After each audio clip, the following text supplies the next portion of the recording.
નમસ્કાર. નોટ.જેએસમાં એક એવું ફીચર છે જે ખરું કહું તો ખૂબ જ પાવરફુલ છે, પણ ઘણા ડેવલપર્સ એનું નામ સાંભળીને જ દૂર ભાગે છે.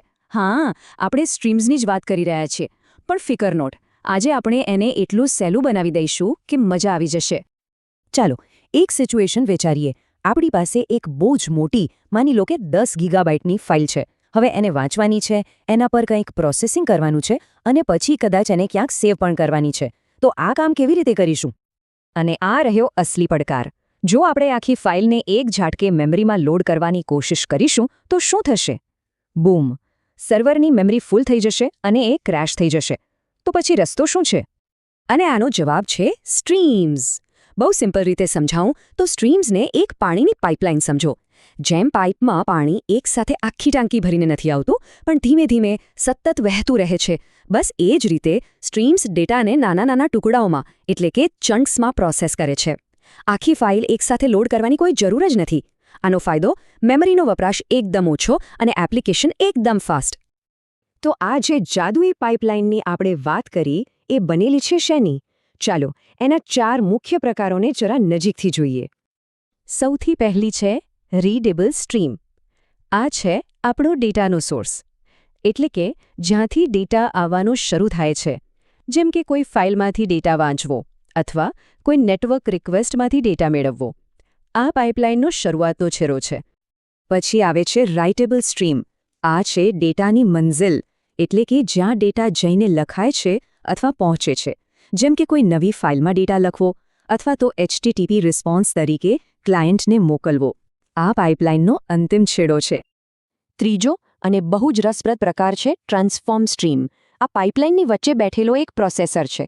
એનું કામ છે ડેટાને એક છેડેથી બીજા છેડે જતી વખતે વચ્ચે જ બદલી નાખવાનું, જેમ કે ડેટાને કમ્પ્રેસ કરવો, એન્ક્રિપ્ટ કરવો કે પછી એનું ફોર્મેટ જ બદલી નાખવું. અને છેલ્લે આ બધા ટુકડાઓને એકસાથે જોડવા માટે આવે છે પાઇપલાઇન. આને એક સુપરવાઇઝર સમજી લો.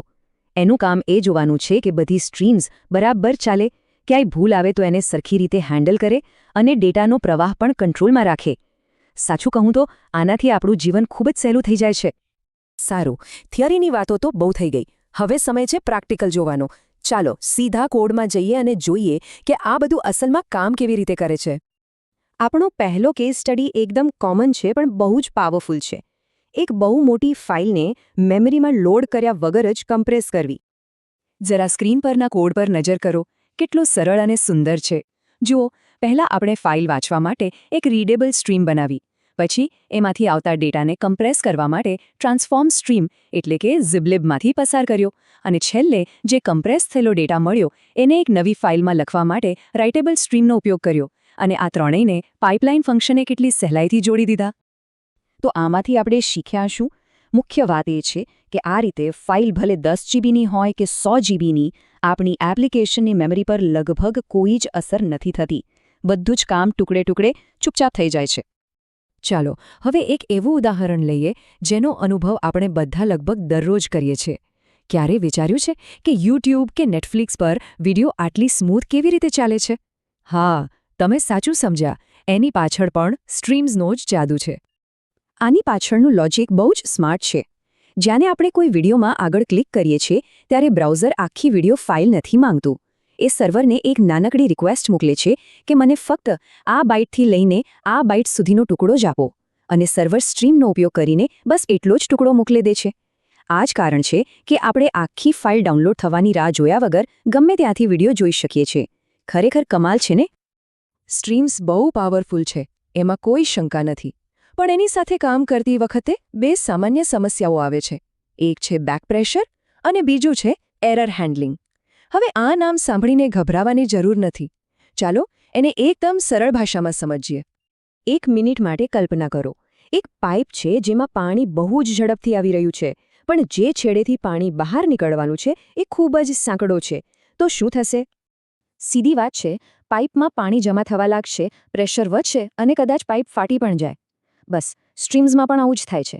જ્યારે આપણી રીડેબલ સ્ટ્રીમ બહુ ઝડપથી ડેટા મોકલતી હોય પણ રાઇટેબલ સ્ટ્રીમ એને એટલી ઝડપથી લખી ન શકતી હોય, ત્યારે ડેટા મેમરીમાં જમા થવા લાગે છે. આ જે બોટલનેક બને છે એને ટેકનિકલ ભાષામાં બેક પ્રેશર કહેવાય છે. અને જો આને હેન્ડલ ન કરવામાં આવે તો એ ધીમે ધીમે મેમરીને ભરી દે છે અને છેવટે એપ્લિકેશન ક્રેશ થઈ જાય છે. પણ સારી વાત એ છે કે આનો ઉપાય બહુ જ સરળ છે. જો આપણે પાઇપલાઇન વાપરીએ છીએ તો એ બધું જ આપમેળે સંભાળી લે છે. જેવી રાઇટેબલ સ્ટ્રીમ ધીમી પડે એટલે રીડેબલ સ્ટ્રીમને કહે છે, ભાઈ જરા ધીમો પડ, અને જેવી જગ્યા ખાલી થાય એટલે પ્રવાહ ફરી શરૂ કરી દે છે. અને જો આપણે મેન્યુઅલી કામ કરતા હોઈએ તો આપણે ડ્રેન ઇવેન્ટની રાહ જોવી પડે છે, જેનો મતલબ છે હવે હું તૈયાર છું, ડેટા મોકલો. એરર હેન્ડલિંગ માટે પણ આવું જ છે. જૂની પાઇપાઈ મેથડમાં એક સમસ્યા હતી. જો કોઈ એક સ્ટ્રીમમાં ભૂલ આવે તો તે બાકીની સ્ટ્રીમ્સને આપમેળે બંધ નહોતી કરતી, જેનાથી મેમરી લીક થવાનો ભય રહેતો હતો. પણ આપણો હીરો પાઇપલાઇનિંગ આ સમસ્યાનું પણ સમાધાન લાવે છે. જેવી કોઈ ભૂલ આવે એ તરત જ બધી સ્ટ્રીમ્સને સુરક્ષિત રીતે બંધ કરી દે છે. બહુ સરસ. હવે આપણે સ્ટ્રીમ્સના ફંડામેન્ટલ્સ અને એના પડકારોને સમજી ગયા છીએ. તો ચાલો હવે કેટલીક પ્રોટિપ્સ અને શ્રેષ્ઠ પદ્ધતિઓ પર એક નજર નાખીએ, જેથી આપણે સ્ટ્રીમ્સમાં માસ્ટરી મેળવી શકીએ.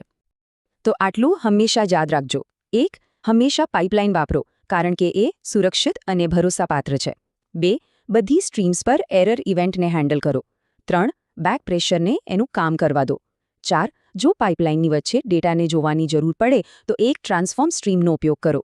અને 5. જ્યારે મોટી ફાઇલ અપલોડ થાય ત્યારે તેને મેમરીમાં સ્ટોર કરવાને બદલે સીધી ડિસ્ક પર સ્ટ્રીમ કરો. અહીં એક જબરદસ્ત ડીબગિંગ ટેકનિક છે. આપણે એક નાનકડી કસ્ટમ ટ્રાન્સફોર્મ સ્ટ્રીમ બનાવી શકીએ છીએ, જેને ટેપ કહી શકાય. આ સ્ટ્રીમ ડેટા સાથે કશું જ કરતી નથી, બસ એમાંથી પસાર થતા દરેક ડેટાના ટુકડાને કન્સોલમાં લોગ કરે છે. આનાથી આપણને એ જોવામાં બહુ મદદ મળે છે કે પાઇપલાઇનમાં ડેટા ક્યાં અને કેવો વહી રહ્યો છે. અને હવે આ વિશ્લેષણના અંતે એક સવાલ આપણી જાત માટે. આપણી એપ્લિકેશનમાં એવી કઈ જગ્યા છે જ્યાં પ્રોસેસિંગ ધીમું છે અથવા મેમરીનો વપરાશ વધારે છે? શું એ કોઈ મોટી રિપોર્ટ જનરેટ કરવાની પ્રોસેસ છે કે પછી ડેટાબેઝમાંથી લાખો રેકોર્ડ્સ લાવવાની? જરા વિચારો, શું ત્યાં સ્ટ્રીમ્સનો ઉપયોગ કરીને કોઈ જાદુ કરી શકાય છે?